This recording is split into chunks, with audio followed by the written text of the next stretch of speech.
Hey everyone, welcome back to my YouTube channel. My name is Daniel, and today in this video we'll be covering my round 4 game from the Eastern Action. It was an online tournament, and at the time my rating was 1737. So let's take a look at what happened in this game. So I was playing the black pieces, and my opponent opened with the move e4. So now bishop to b5. It's actually an anti-Sicilian variation. It's the Rossolimo. E6 takes. B3, trying to get on this long diagonal here. I played d5, taking over the center. E5, shutting down the center. So now this bishop's a bit awkwardly placed if I don't activate it somehow. Knight to e7, trying to get my knight to g6 or f5, putting some influence if my opponent does play d4 at some point. And knight to g6 puts some pressure on the e5 square. Knight to c3, simply developing. Knight to g6, putting some pressure here. Queen to c7 maybe at some point. H4, common idea in the Rossolimo, trying to displace this knight here. So I play h5 in return, so that my opponent can't play the move h5. Bishop b2, as I mentioned. Bishop b7, putting some pressure here. Now there's actually 3 pieces attacking, and only 2 pieces defending. So my opponent plays g3 defending. I play d4, taking over the center, taking over the complete center, in fact. My opponent plays knight to a4, and here I play queen to d5, slotting in my queen on the square that's now been cleared out since my pawn pushed to d4.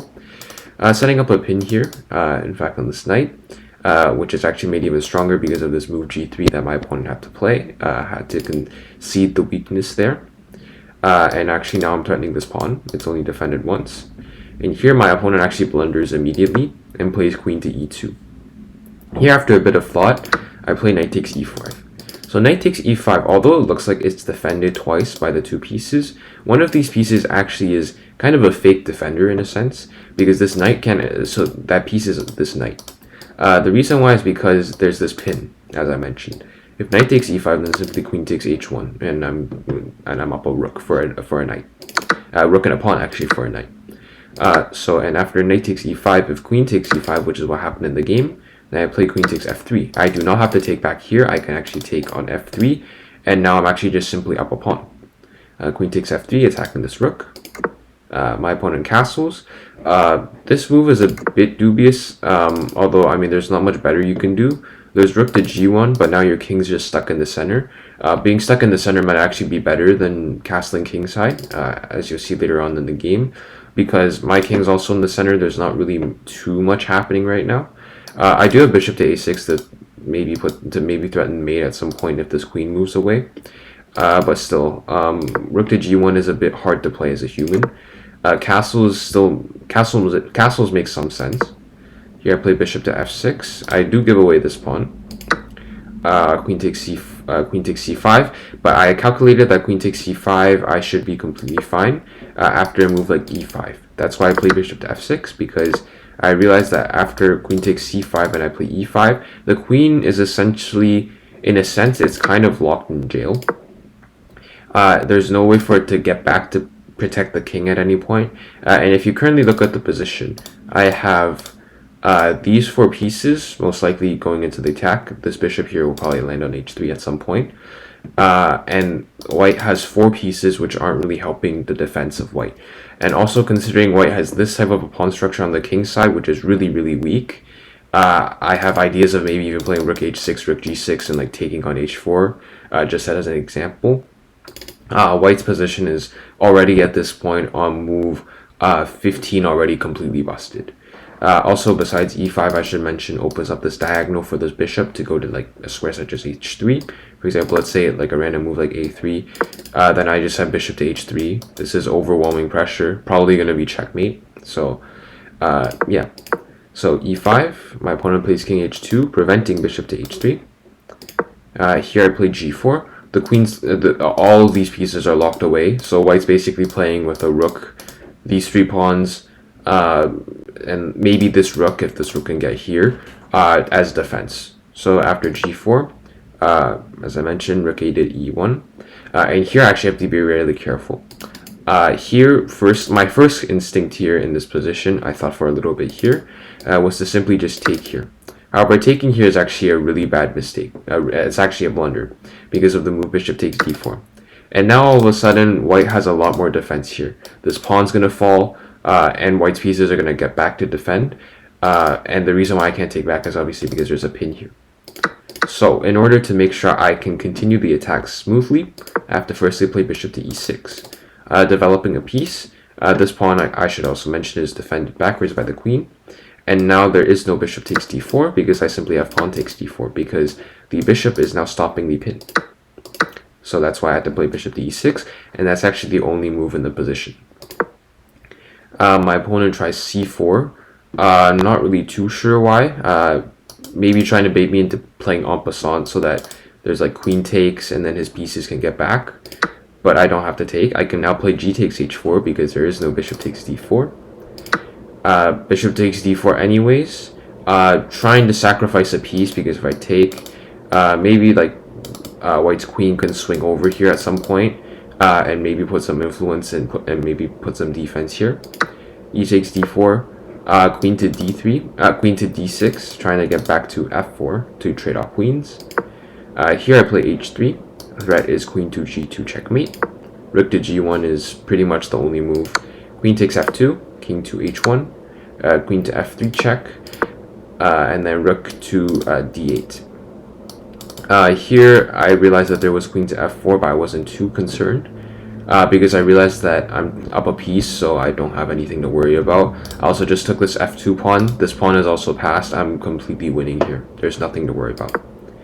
My opponent plays queen to c5, rook to g8, putting some pressure here.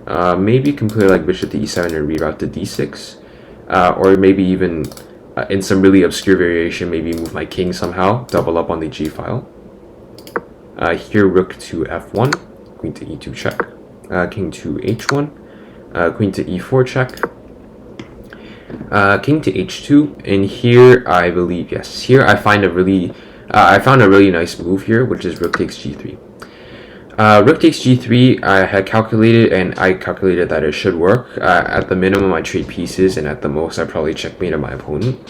So let's look at the two captures that are possible here. So let's say rook takes g3, which is what my opponent played in the game. Here I have queen to e2 check. Queen to e2 check, obviously it forks the king and the rook. So obviously king to g1 makes the most sense defending the rook.